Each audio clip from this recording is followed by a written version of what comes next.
നമസ്കാരം. കേരളത്തിൽ തദ്ദേശ തെരഞ്ഞെടുപ്പ് തീയതികൾ പ്രഖ്യാപിച്ചിരിക്കുന്നു. 2 ഘട്ടമായാണ് പോളിംഗ് നടക്കുക. ഡിസംബർ 9-നും 11-നും, വോട്ടെണ്ണൽ ഡിസംബർ 13-ന്. അങ്ങനെ തദ്ദേശ പോരിലേക്ക് കേരളം കടക്കുകയാണ്. വാർത്തകൾ വിശദമായി പരിശോധിക്കാം. 1 PM ന്യൂസ് ആരംഭിക്കുന്നു. എല്ലാ പ്രേക്ഷകർക്കും സ്വാഗതം. തദ്ദേശ പോരിലേക്ക് കേരളം.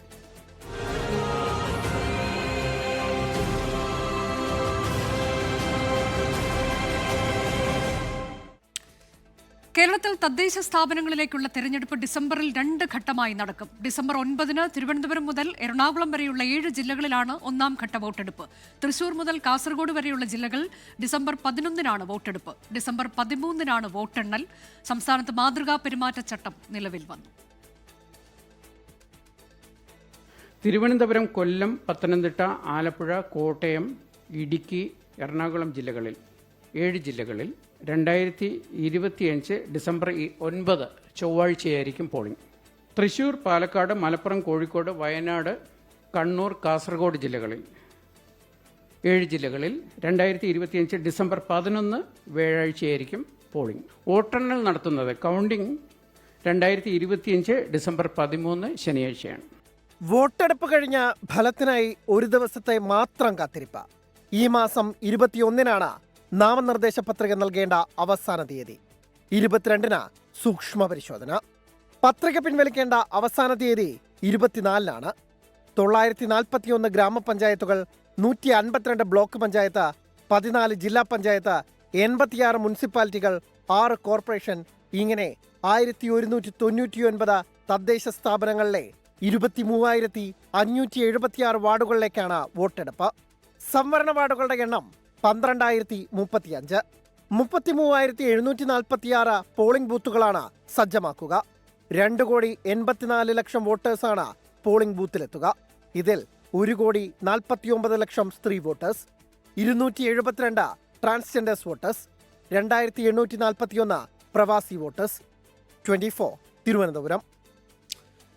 വിശദാംശങ്ങളുമായി നമ്മുടെ പ്രതിനിധികൾ തത്സമയമുണ്ട്. R Sreejith, Shafeed Rawther, Vipin C Vijayan, Deepak Dharmadam, R Arunraj, AV Jayashankar, Ashwin Palazhi, Rahul Vijayan, Sooraj Saji, Aishathul Shamna, Gokul K Venugopal, Surjith Ayyappath, Shahad Rahman, Arun Parakkal. ആദ്യം പോകുന്നത് ആർ ശ്രീജിത്തിലേക്കാണ്.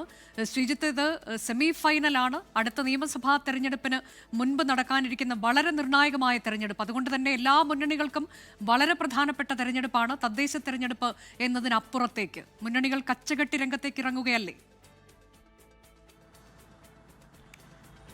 അനുജ, നിർണായകമായ നിയമസഭാ തെരഞ്ഞെടുപ്പിന് മുമ്പ് നടക്കുന്ന ഏറ്റവും പ്രധാനപ്പെട്ട ഒരു അഗ്നിപരീക്ഷയാണ് രാഷ്ട്രീയ മുന്നണികൾക്ക് ഈ തദ്ദേശ തെരഞ്ഞെടുപ്പ് എന്ന് പറയുന്നത്. തങ്ങളുടെ മുന്നോട്ട് വെക്കുന്ന തന്ത്രങ്ങൾ എത്രമാത്രം വിജയകരമായി വോട്ടർമാരിലേക്ക് എത്തിക്കാൻ പറ്റും, അവരുടെ പിന്തുണ നേടാൻ കഴിയും എന്നതിൻ്റെ ഒരു പരീക്ഷണശാലയായി തദ്ദേശ തെരഞ്ഞെടുപ്പ് മാറും എന്ന കാര്യം ഉറപ്പാണ്. അതുകൊണ്ടാണ് ഈ തദ്ദേശ തെരഞ്ഞെടുപ്പിനെ പതിവിലേറെ പ്രാധാന്യത്തോടെ എല്ലാ മുന്നണികളും ഒരുപോലെ സമീപിക്കുന്നതിന് കാരണം. ഇവിടെ ഏറ്റവും പ്രധാനപ്പെട്ട കാര്യം, കഴിഞ്ഞ 10 വർഷമായി കേരളത്തിൽ അധികാരത്തിൽ തുടരുന്ന LDF സർക്കാരാണ്. തദ്ദേശ സ്ഥാപനങ്ങളിലും അവർക്ക് വ്യക്തമായ മേൽക്കൈയുണ്ട്. ഈ മേൽക്കൈ നിലനിർത്താനും നിയമസഭാ തെരഞ്ഞെടുപ്പിൽ വീണ്ടും അധികാരം പിടിക്കാനും കച്ചകെട്ടിയാണ് LDFിൻ്റെ പടപ്പുറപ്പാട്. അതുകൊണ്ട് തന്നെ വളരെ നേരത്തെ തന്നെ സംഘടനാപരമായ ഒരുക്കങ്ങൾ തുടങ്ങിയ CPIM ഈ തദ്ദേശ തെരഞ്ഞെടുപ്പിൽ ഭൂരിപക്ഷം തദ്ദേശ സ്ഥാപനങ്ങളിലും വിജയം ഉറപ്പിക്കുക ലക്ഷ്യമിട്ടുള്ള നീക്കത്തിലാണ്. അതിനുവേണ്ടിയാണ് ജനപ്രിയ പ്രഖ്യാപനങ്ങൾ സർക്കാരിനെ കൊണ്ട് നടത്തിയത്. ഈ തെരഞ്ഞെടുപ്പ് പ്രഖ്യാപനത്തിന് ഏതാണ്ട് 1.5 മണിക്കൂർ മുമ്പ് പോലും സർക്കാരിൻ്റെ തദ്ദേശ സ്ഥാപനങ്ങളുമായി ബന്ധപ്പെട്ട ചില പ്രഖ്യാപനങ്ങൾ കൂടി ഏറ്റവും ഒടുവിൽ വന്നു. അത്തരത്തിൽ തദ്ദേശ സ്ഥാപനങ്ങൾ പിടിക്കാൻ ഏത് വിധേനയും ശ്രമം നടത്തുന്നു എന്ന പ്രതീതിയാണ് LDF ഉണ്ടാക്കുന്നത്. മാത്രമല്ല, നിർണായകമായ തെരഞ്ഞെടുപ്പിലേക്ക് പോകുമ്പോൾ അതവർക്ക് വലിയ ആത്മവിശ്വാസം പകരുമെന്ന കാര്യം കൂടിയാണ്. അതുതന്നെയാണ് UDF പ്രതീക്ഷിക്കുന്നത്. 2021 സംഭവിച്ചത് 2026 സംഭവിക്കാതിരിക്കാൻ നേരത്തെ തന്നെ UDFും പ്രചാരണ പരിപാടികളും ഒരുക്കങ്ങളും തുടങ്ങിയിരുന്നു. തദ്ദേശ വാർഡുകളിൽ വോട്ടർമാരെ ചേർക്കുന്ന അടക്കമുള്ള പ്രവർത്തനങ്ങൾ UDF മുൻപെങ്ങുമില്ലാത്ത വിധത്തിലുള്ള തയ്യാറെടുപ്പുകളും പ്രവർത്തനങ്ങളും നടത്തി. പലയിടങ്ങളിലും മുൻനിര നേതാക്കന്മാർ തന്നെയാണ് തദ്ദേശ തെരഞ്ഞെടുപ്പിൻ്റെ ഒരുക്കങ്ങൾക്ക് നേതൃത്വം കൊടുത്തത്. ഭരണത്തിലേക്ക് തിരിച്ചു വരാനുള്ള ഏറ്റവും നല്ല അവസരമാണ്. ആ അവസരത്തിന് മുന്നോടിയായി തങ്ങളുടെ ആവനാഴിയിലെ അസ്ത്രങ്ങളുടെ മൂർച്ച എത്രത്തോളം ഉണ്ടെന്ന് അറിയാനുള്ള ഒരു പരീക്ഷയായി തന്നെയാണ് തദ്ദേശ തെരഞ്ഞെടുപ്പിനെ UDFും കാണുന്നത്. BJPയും തദ്ദേശ സ്ഥാപനങ്ങളിലേക്കുള്ള തെരഞ്ഞെടുപ്പിനെ നിസ്സാരമായി കാണുന്നില്ല. BJP സംസ്ഥാന അധ്യക്ഷൻ രാജീവ് ചന്ദ്രശേഖരൻ്റെ വാക്കുകൾ കടമെടുത്താൽ ഇത് സെമി ഫൈനലല്ല, ഫൈനൽ തന്നെയായിട്ടാണ് BJP കാണുന്നത്. ലോക്സഭാ തെരഞ്ഞെടുപ്പിലാണ് നിർണായകമായ വോട്ട് ഈ കേരളത്തിലുണ്ട് എന്ന കാര്യം ഏറ്റവും ഒടുവിൽ BJP തെളിയിച്ചത്. അതിൻ്റെ ഒരു ആവർത്തനം, അതിനേക്കാൾ കുറച്ചുകൂടി മുന്നോട്ട് പോകാൻ തങ്ങൾക്ക് കഴിയുമെന്ന പ്രതീക്ഷയിലാണ് BJP തയ്യാറെടുപ്പ് നടത്തുന്നത്. എല്ലായിടത്തും മുൻനിര സ്ഥാനാർത്ഥികളെ അണിനിരത്തിക്കൊണ്ടുള്ള ഒരു വലിയ വാശിയേറിയ പോരാട്ടത്തിലാണ് കേരളത്തിൽ BJP തയ്യാറെടുക്കുന്നത്. അതുകൊണ്ട് തന്നെ തദ്ദേശ തെരഞ്ഞെടുപ്പ് കേവലം ഒരു പ്രാദേശിക ഭരണകൂടങ്ങളിലേക്കുള്ള തെരഞ്ഞെടുപ്പിനപ്പുറത്തേക്ക് വീറും വാശിയും കൈവരുന്ന പോരാട്ടമായി മാറുമെന്ന് ഉറപ്പാണ്. അനുജ, അതാണ് 2 ഘട്ടമായാണ് വോട്ടെടുപ്പ് നടക്കുന്നത്. ഡിസംബർ 9-നും 11-നും ഡിസംബർ 13-നാണ് വോട്ടെണ്ണൽ. തിരുവനന്തപുരം മുതൽ എറണാകുളം വരെ 1-ാം ഘട്ടം, തൃശൂർ മുതൽ കാസർഗോഡ് വരെ 2-ാം ഘട്ടം എന്നതാണ്. ഷഫീദ് റാവുത്തർ വിശദാംശങ്ങളുമായുണ്ട്. ഷഫീദ്, വളരെ പ്രധാനപ്പെട്ട തെരഞ്ഞെടുപ്പ്, അതിന് എങ്ങനെയാണ് മുന്നൊരുക്കം? തെരഞ്ഞെടുപ്പ് കമ്മീഷൻ വ്യക്തമാക്കിയ കാര്യങ്ങൾ എന്തൊക്കെ? അനുജ, തെരഞ്ഞെടുപ്പ് കമ്മീഷനെ സംബന്ധിച്ച് തദ്ദേശ തെരഞ്ഞെടുപ്പിനുള്ള മുന്നൊരുക്കങ്ങൾ ഇതിനോടകം തന്നെ പൂർത്തിയായിട്ടുണ്ട്. മാത്രമല്ല, ഈ ഡേറ്റ് എന്നായിരിക്കും, എത്ര ഘട്ടമായിരിക്കും തെരഞ്ഞെടുപ്പ് എന്നൊക്കെയുള്ള കാര്യങ്ങളായിരുന്നു നമ്മളെ സംബന്ധിച്ച് വലിയ ആകാംക്ഷയായിരുന്നു. ഇപ്പോൾ അക്കാര്യത്തിൽ ഒരു തീരുമാനം വന്നിരിക്കുന്നു. അതായത് തെരഞ്ഞെടുപ്പ് വിജ്ഞാപനം നവംബർ 14-ാം തീയതിയാണ്. നാമനിർദ്ദേശ പത്രിക സമർപ്പിക്കാനുള്ള അവസാന തീയതി അത് നവംബർ 21. നാമനിർദ്ദേശ പത്രികയുള്ള സൂക്ഷ്മ പരിശോധന നവംബർ 22. സ്ഥാനാർത്ഥിത്വം പിൻവലിക്കാനുള്ള അവസാന തീയതി നവംബർ 21. ഇനി തെരഞ്ഞെടുപ്പ് നടക്കുക 2 ഘട്ടങ്ങളിലായി. ഡിസംബർ 1-ന് ആദ്യഘട്ട തെരഞ്ഞെടുപ്പ്, അത് തിരുവനന്തപുരം, കൊല്ലം, പത്തനംതിട്ട, ആലപ്പുഴ, കോട്ടയം, ഇടുക്കി, എറണാകുളം ജില്ലകളാണെങ്കിൽ. 2-ാം ഘട്ടം ഡിസംബർ 11-ന്, അത് വടക്കൻ ജില്ലകളാണ്. തൃശൂർ, പാലക്കാട്, മലപ്പുറം, കോഴിക്കോട്, വയനാട്, കണ്ണൂർ, കാസർഗോഡ് ജില്ലകൾ. ഈ വോട്ടെണ്ണൽ നടക്കുന്നത് ഡിസംബർ 13-ന്. തെരഞ്ഞെടുപ്പ് പൂർത്തിയാക്കാനുള്ള അവസാന തീയതി ഡിസംബർ 18 എന്നുള്ള ക്രമത്തിലാണ് ഇത് ഇപ്പോൾ ക്രമീകരിച്ചിരിക്കുന്നത്. മാത്രമല്ല, ഇക്കാര്യത്തിൽ ഏതൊക്കെയാണ് ഇതിന്റെ സ്റ്റാറ്റിസ്റ്റിക്സ് എന്നുള്ള കാര്യത്തിലും ഒരു തീരുമാനം ഇപ്പോൾ വന്നിരിക്കുന്നു. 941 ഗ്രാമപഞ്ചായത്തുകളിലെ 17,337 വാർഡുകൾ, 152 ബ്ലോക്ക് പഞ്ചായത്തുകളിലെ 2,267 വാർഡുകൾ, 14 ജില്ലാ പഞ്ചായത്തുകളിലെ 346 വാർഡുകൾ, 86 മുനിസിപ്പാലിറ്റിയിലെ 3,205 വാർഡുകൾ, 6 കോർപ്പറേഷനുകളിലെ 421 വാർഡുകൾ അടക്കം ആകെ 23,576 വാർഡുകളിൽ തെരഞ്ഞെടുപ്പ് നടക്കും. വോട്ടേഴ്സ് ലിസ്റ്റ് അടക്കമുള്ള കാര്യങ്ങളിലെയും വിശദാംശങ്ങൾ ഇപ്പോൾ പുറത്തു വന്നിരിക്കുന്നു. 1,34,34,470 പുരുഷ വോട്ടർമാർ, 1,50,18,1010 സ്ത്രീ വോട്ടർമാർ, അങ്ങനെ ആകെ മൊത്തം 2,84,30,761 വോട്ടർമാർ ഇക്കുറി വോട്ട് രേഖപ്പെടുത്തുമെന്നുള്ള കാര്യം തെരഞ്ഞെടുപ്പ് കമ്മീഷൻ പറയുന്നുണ്ട്. കൂടാതെ മറ്റു ചില ക്രമീകരണങ്ങളെ സംബന്ധിച്ചുകൂടി ഇന്ന് അദ്ദേഹം വ്യക്തമാക്കുന്ന ഒരു സാഹചര്യമുണ്ടായി. പ്രശ്നബാധിത ബൂത്തുകളിൽ അധിക സുരക്ഷ അടക്കമുള്ള കാര്യങ്ങൾ, കർശന നിയന്ത്രണങ്ങൾ, കർശന മാധ്യമ നിരീക്ഷണം അടക്കമുള്ള കാര്യങ്ങൾ ഉണ്ടാകും എന്നുള്ളതും അദ്ദേഹം പറഞ്ഞു വെക്കുന്നു. അങ്ങനെ തദ്ദേശ തെരഞ്ഞെടുപ്പിന്റെ എല്ലാ ഒരുക്കങ്ങളും പൂർത്തിയായതായി തെരഞ്ഞെടുപ്പ് കമ്മീഷണർ ഇതിനോടകം സംസ്ഥാന തെരഞ്ഞെടുപ്പ് കമ്മീഷണർ അറിയിച്ചിട്ടുണ്ട്. ഇനി ഇക്കാര്യത്തിൽ വോട്ടെണ്ണലിലേക്ക് കടക്കുകയാണ് മുന്നണികൾ. ഇതിനോടകം തന്നെ പ്രചരണം സജീവമാണ്. ഒരു സെമി ഫൈനൽ, അതല്ലെങ്കിൽ ഒരു കർട്ടൻ റൈസർ എന്ന അപ്പുറത്തേക്ക് സാധാരണഗതിയിൽ ഈ തദ്ദേശ തെരഞ്ഞെടുപ്പിൽ മേൽക്കൈ പുലർത്തുന്ന ഇടത് ട്രെൻഡ് അത് ഇക്കുറി ആവർത്തിക്കുമോ, അതല്ല പ്രതിപക്ഷം പറയുന്നത് പോലെ ഭരണവിരുദ്ധ വികാരം ചർച്ചയാകുമോ എന്നൊക്കെയുള്ള കാര്യങ്ങൾ മനസ്സിലാകുന്നത്. എങ്ങനെയാണ് നമ്മൾ ഒരു പ്രതീക്ഷ?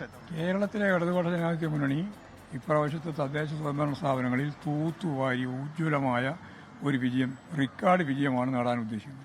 നമ്മൾ കഴിഞ്ഞ തവണയെല്ലാം കോർപ്പറേഷനുകളിൽ കണ്ണൂർ ഒരുപക്ഷെ അവസാനം കൈവിട്ടുപോയി. കൈവിട്ടല്ല, കണ്ണൂർ കോർപ്പറേഷൻ കിട്ടിയില്ല. ചില കോൺഗ്രസിന്റെ പ്രശ്നങ്ങളെല്ലാം ഉണ്ടായിരുന്നു. അപ്പം മറ്റ് തൃശ്ശൂർ അടക്കം നെക്കിന് വന്നു. അപ്പോൾ കോർപ്പറേഷനുകളെല്ലാം ഇത്തവണ പിടിക്കുമോ? എല്ലാ കോർപ്പറേഷനും ജയിക്കണമെന്നാണ് ഉദ്ദേശിക്കുന്നത്. തിരുവനന്തപുരം കോർപ്പറേഷന്റെ സ്വാധീനം വർദ്ധിപ്പിക്കുക, കൊല്ലത്തും അതുപോലെ തന്നെ. നെക്കിനെന്ന് പറയുന്ന തൃശ്ശൂരിൻ്റെ സ്ഥിതി ഭൂരിപക്ഷം നല്ല ഭൂരിപക്ഷത്തിലേക്ക് ജയിക്കുക. അതുപോലെ തന്നെ കോഴിക്കോട് പൂർണ്ണമായ അർത്ഥത്തിൽ ജയിക്കും. പിന്നെ കണ്ണൂർ നമ്മളെ തിരിച്ചു പിടിക്കാനുള്ള സ്വാധീനം ഉണ്ടാക്കുകയും ചെയ്യും. തിരുവനന്തപുരം കോർപ്പറേഷനിൽ ഈ പറഞ്ഞതുപോലെ ഒരു ഭാഗത്ത് മുൻ MLA കോൺഗ്രസിന് വേണ്ടി മുന്നിൽ നിൽക്കുന്നു. മുൻ DGP അടക്കം BJP രംഗത്ത് DGPയോ മുൻ MLAയോ അവരെല്ലാം ഓരോ വാർഡിലല്ലേ മത്സരിക്കുന്നത് അല്ലേ? കോർപ്പറേഷൻ മുഴുവൻ മത്സരിക്കുന്നുണ്ടോ? എന്താ പ്രസിഡന്റ് സിസ്റ്റം മറ്റേ അവിടെ സ്വാധീനം ഒരു മേയർ സ്ഥാനാർത്ഥി അതാ സ്ഥലത്തുള്ള സ്വാധീനത്തിന്റെ അപ്പുറത്തെ ഒരു സ്വാധീനം ഇവർക്കൊന്നും ആയിരിക്കും ഉണ്ടാകുന്നില്ല. ഞങ്ങൾ ജനകീയ നേതാക്കന്മാരെയാണ് സ്ഥാനാർത്ഥികളായി നിർത്തുന്നത്, DGP ഒന്നുമല്ല. ജനകീയമായിട്ട് നാട്ടിൽ നല്ല ബന്ധമുള്ള സ്ഥാനാർത്ഥികളെ ഇന്ന് പ്രഖ്യാപിക്കും. വലിയ രീതിയിൽ ഞങ്ങളിവിടെ ഈ തിരുവനന്തപുരത്ത് ജയിക്കുകയും ചെയ്യും. മേയർ സ്ഥാനാർത്ഥിയായിട്ടൊക്കെ മുന്നോട്ട് വെക്കാൻ ആരെങ്കിലും മനസ്സിലുണ്ടോ? അങ്ങനെ ഇഷ്ടം പോലെ ആളുണ്ട്, ഒന്നും രണ്ടും ഒന്നുമല്ല. പൂർണ്ണ ആത്മവിശ്വാസം, ഒരുപാട് സംശയം എന്താ ഉള്ളത്? പൂർണ്ണ ആത്മവിശ്വാസത്തിലാണ് തിരുവനന്തപുരം കോർപ്പറേഷനെ സംബന്ധിച്ചിടത്തോളം. വ്യക്തമാണ്. എന്തായാലും CPM പൂർണ്ണ ആത്മവിശ്വാസത്തിലാണ്. LDF മികച്ച വിജയം നേടുമെന്നുള്ള പ്രതീക്ഷയാണ് ഇപ്പോൾ MV ഗോവിന്ദൻ 24നോട് പങ്കുവച്ചത്. അതാണ് ഉജ്ജ്വല വിജയം നേടുമെന്നുള്ളതാണ്. തെരഞ്ഞെടുപ്പ് തീയതികൾ പ്രഖ്യാപിച്ചതിന് ശേഷമുള്ള CPM സംസ്ഥാന സെക്രട്ടറിയുടെ ആദ്യ പ്രതികരണമാണ് 24ന് ലഭിച്ചത്. തൂത്തുവാരുമെന്ന് പറയുകയാണ്. എല്ലാ കോർപ്പറേഷനുകളിലും ജയമുണ്ടാകും, കണ്ണൂർ കോർപ്പറേഷനിൽ ഉൾപ്പെടെ എന്ന് പറയുന്നു. ഒപ്പം തിരുവനന്തപുരം കോർപ്പറേഷനിലും ആത്മവിശ്വാസത്തിൽ തന്നെയാണ് LDF ഉള്ളത് എന്നാണ് MV ഗോവിന്ദൻ പറഞ്ഞത്. സജ്ജമാണ് 3 മുന്നണികളും. സംസ്ഥാന സർക്കാരിന്റെ ക്ഷേമ പദ്ധതികളും വികസന നേട്ടങ്ങളും വോട്ടാകും എന്നാണ് CPIM-ന്റെയും LDF-ന്റെയും പ്രതീക്ഷ. തദ്ദേശ തെരഞ്ഞെടുപ്പിൽ സർക്കാർ വിരുദ്ധ വിധിയെഴുത്ത് ഉണ്ടാകും എന്നാണ് UDF പ്രതീക്ഷ. നിയമസഭാ തെരഞ്ഞെടുപ്പിനുള്ള സെമി ഫൈനലല്ല, തദ്ദേശപ്പോര് ഫൈനൽ തന്നെ എന്നുറപ്പിച്ചാണ് BJP കളത്തിലിറങ്ങുന്നത്. നേതാക്കന്മാരുടെ പ്രതികരണങ്ങൾ വന്നു, അതിലേക്ക്. CPIM പൂർണ്ണമായിട്ട് ഒരുങ്ങിയിട്ടുണ്ടോ എന്നുള്ള ചോദ്യത്തിനുള്ള മറുപടി CPIM മാത്രമല്ല, ഇടതുപക്ഷ ജനാധിപത്യ മുന്നണിയും പൂർണ്ണമായിട്ട് ഒരുങ്ങിയിട്ടുണ്ട്. അങ്ങനെ പൂർണ്ണ സജ്ജമായി LDFും CPIMും നിൽക്കുന്നു. എത്ര ജനക്ഷേമ പ്രവർത്തനങ്ങളുമായി ജനങ്ങളോട് എത്ര ആത്മാർത്ഥമായ പ്രതിബദ്ധതയോടുകൂടി LDF നീങ്ങുന്നു എന്നുള്ളത് ജനങ്ങൾക്ക് ബോധ്യപ്പെട്ട് അതിൻ്റെ ഗുണം ഈ തെരഞ്ഞെടുപ്പിൽ LDFിനുണ്ടാകാൻ പോവുകയാണ്. അതാണ് യാഥാർത്ഥ്യം. വളരെ ശക്തമായിട്ടുള്ള മുന്നേറ്റം. 2010 ഏറ്റവും നല്ല വിജയം നേടാൻ സാധിച്ചത് VS ഗവൺമെൻറ്റിൻ്റെ കാലത്ത് സർക്കാരിനെതിരെയുള്ളൊരു വികാരമാണെന്ന് ആഞ്ഞടിച്ചത്. അതേപോലെ തന്നെ അല്ലെങ്കിൽ അതിനേക്കാൾ ഉപരിയായ ഒരു മിന്നും വിജയം UDF കോൺഗ്രസ് പ്രതീക്ഷിക്കുക. ഇത് നേരത്തെ ഇത്രയും കാര്യങ്ങൾ സുഗമമായി തീർത്തല്ലോ. ചെറിയ കാര്യങ്ങൾ മാത്രമാണ് അവശേഷിക്കുന്നത്. അത് രമ്യമായി പരിഹരിക്കാനുള്ള നിർദ്ദേശങ്ങൾ എല്ലാ കമ്മിറ്റികൾക്കും നൽകിയിട്ടുണ്ട്. ഞങ്ങളെല്ലാവരും അക്കാര്യത്തിൽ ബദ്ധശ്രദ്ധരാണ്. അടുത്ത 2-3 ദിവസം തിരുവനന്തപുരത്തെ വേണുവിൻ്റെ മരണം, വേണുവിൻ്റെ ശബ്ദരേഖ, അപ്പോൾ അതിനെല്ലാം നീതീകരിക്കുന്ന പിന്നെ ക്രിയാറ്റിൻ ലെവൽ കൂടിയതുകൊണ്ടാണ്. ആ ഭാര്യ വലിയ വിദ്യാഭ്യാസങ്ങളിൽ അവർ റെക്കോർഡ് ചെയ്തിരുന്നു. ലെവൽ കൂടുതലല്ല, നോർമലാണ്. അപ്പം അങ്ങനെയുള്ള ഈ ആരോഗ്യരംഗത്തെ വലിയ പതനം. ഇന്നലെ SIT ആശുപത്രി ഒരു വനിതാ പ്രസവത്തോടുകൂടി മരിച്ചു. ഇതെങ്ങനെയുള്ള അതുപോലെ സ്വർണ്ണപ്പാളികൾ എല്ലാം മറ്റെന്ത് എവിടെയെല്ലാം മോഷണം നടന്നോ അതിനെല്ലാം അതിശയിക്കത്തക്കൊണ്ട് അത് ദേവസ്വം ബോർഡ്, ഹൈക്കോടതിയാണ് പറഞ്ഞിരിക്കുന്നത്, വേറെ ആരുമില്ലല്ലോ. ദേവസ്വം ബോർഡ് അഴിമതി.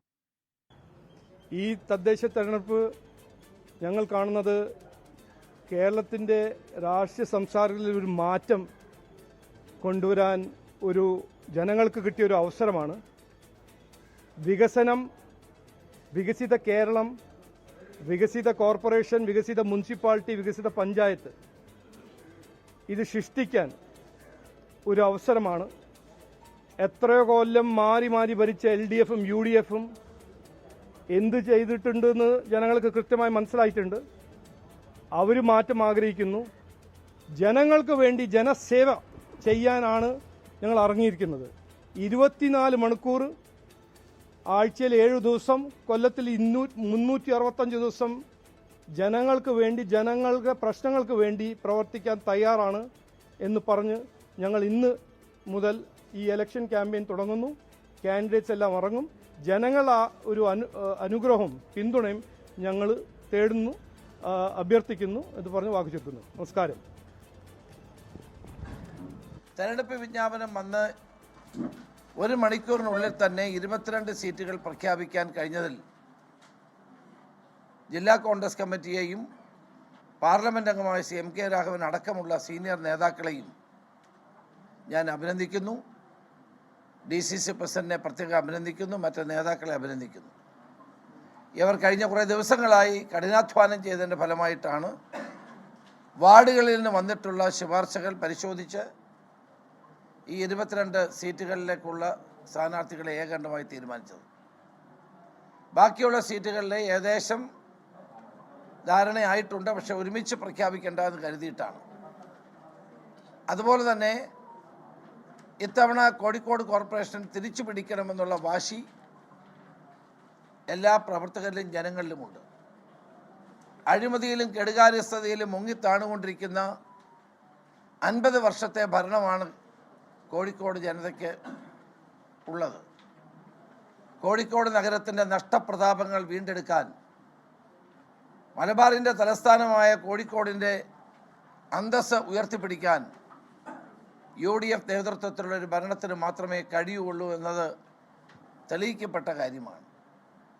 അഴിമതിയും കൊള്ളയും നടത്തി ജനങ്ങളെ കബളിപ്പിക്കുന്ന തുടർ ഭരണത്തിന്റെ കോഴിക്കോട് കോർപ്പറേഷനിൽ കോൺഗ്രസ് 49 വാർഡുകളിൽ മത്സരിക്കും. അതിൽ 22 സ്ഥാനാർത്ഥികളെ പ്രഖ്യാപിക്കുകയായിരുന്നു രമേശ് ചെന്നിത്തല. അങ്ങനെ എല്ലാ മുന്നണികളും ആത്മവിശ്വാസത്തിലാണ്. വിവിധ നേതാക്കളുടെ പ്രതികരണങ്ങളാണ് നമ്മൾ കണ്ടത്. നമ്മൾ ഇനി പോകുന്നത് കോഴിക്കോട്ടേക്കാണ്. ദീപക് ധർമ്മടം തത്സമയമുണ്ട്. ദീപക്, അങ്ങനെ നേതാക്കളൊക്കെ ആത്മവിശ്വാസത്തിലാണ്. ഇത് സെമി ഫൈനൽ അല്ല, ഫൈനൽ തന്നെയാണ് എന്നുള്ളത് BJP പറയുമ്പോൾ സർക്കാർ വിരുദ്ധ വികാരം ഉണ്ടാകുമെന്ന് കോൺഗ്രസ് പ്രതീക്ഷിക്കുന്നു.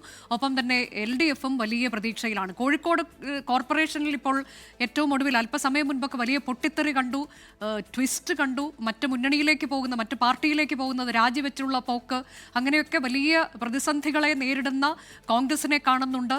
ഒപ്പം തന്നെ കോൺഗ്രസ് സർപ്രൈസ് സ്ഥാനാർത്ഥിയെ കൊണ്ടുവരുമെന്ന് പറയുന്നു. എന്തൊക്കെയാണ് അവിടെ നടക്കുന്ന നീക്കങ്ങൾ?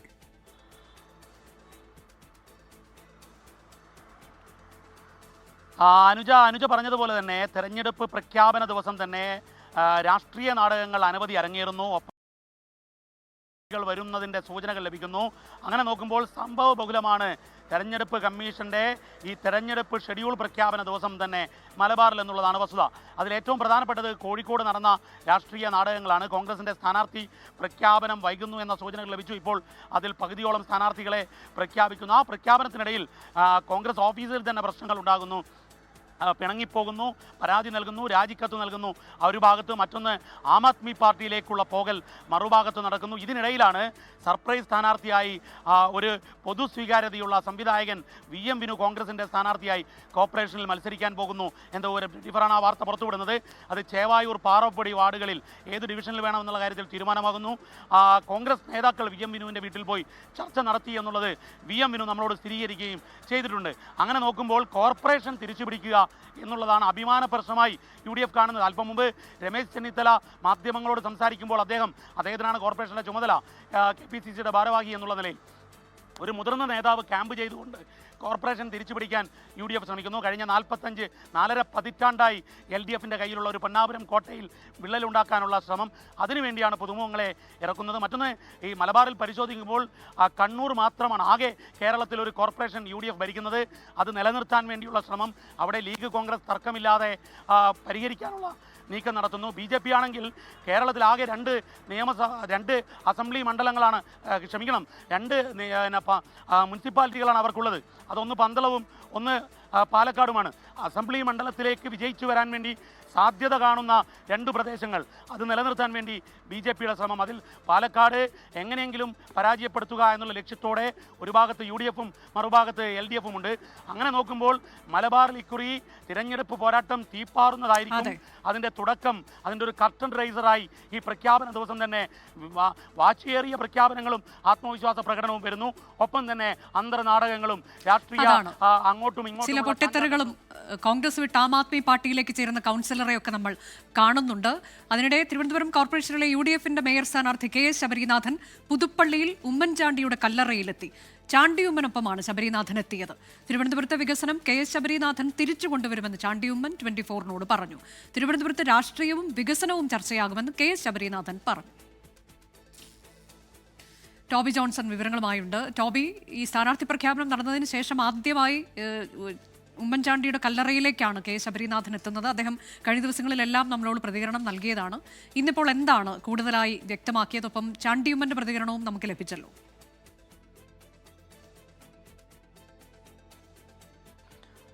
അനുജ, തീർച്ചയായിട്ടും കഴിഞ്ഞ ദിവസങ്ങളിലെല്ലാം അദ്ദേഹം പറഞ്ഞു വെച്ചത് അത് വീണ്ടും ആവർത്തിക്കുകയായിരുന്നു. അദ്ദേഹത്തെ സംബന്ധിച്ചിടത്തോളം വലിയ സന്തോഷമുള്ളൊരു ദിവസമായിരുന്നു. കാരണം ഈ തെരഞ്ഞെടുപ്പ് പ്രഖ്യാപനം വരുമ്പോൾ പുതുപ്പള്ളിയിൽ ഉമ്മൻചാണ്ടിയുടെ കല്ലറയിൽ എത്താൻ സാധിച്ചു എന്നുള്ളതിൻ്റെ ഒരു സന്തോഷം ശബരിനാഥൻ ഉണ്ടായിരുന്നു. എന്തായാലും ചാണ്ടി ഉമ്മനോടൊപ്പമാണ് അദ്ദേഹം ഈ കല്ലറയിലെത്തി പ്രാർത്ഥിച്ച് മടങ്ങുന്നത്. ഈ തദ്ദേശ തെരഞ്ഞെടുപ്പിൽ ആദ്യമായിട്ട് ഈ കല്ലറയിലെത്തുന്ന ഒരു വ്യക്തി ശബരിനാഥാണ് എന്ന് പറയാം. അതുകൊണ്ട് തന്നെ ചാണ്ടി ഉമ്മൻ വലിയ ആശംസകൾ നേർന്നാണ് അദ്ദേഹത്തെ വിട്ടത്. മേയറായിട്ട് തിരിച്ചു വരണമെന്നുള്ള ഒരു കാര്യമാണ് ചാണ്ടി ഉമ്മൻ പറഞ്ഞത്. എന്തായാലും ഈ ഒരു വിഷയത്തിൽ ചാണ്ടിയുമ്മൻ ചില കാര്യങ്ങൾ ഇന്ന് ചൂണ്ടിക്കാണിച്ചു. അതായത് തിരുവനന്തപുരത്തെ വികസനത്തിന് ആരാണ് വിലങ്ങുതടിയായത് എന്ന് ചർച്ച ചെയ്യണമെന്നാണ് ചാണ്ടിയുമ്മൻ പറഞ്ഞത്. അതിൽ ഏറ്റവും പ്രധാനപ്പെട്ടത് അടുത്തിടെ പ്രഖ്യാപിച്ച മെട്രോ റെയിലിനെ കുറിച്ചുള്ള കാര്യമായിരുന്നു.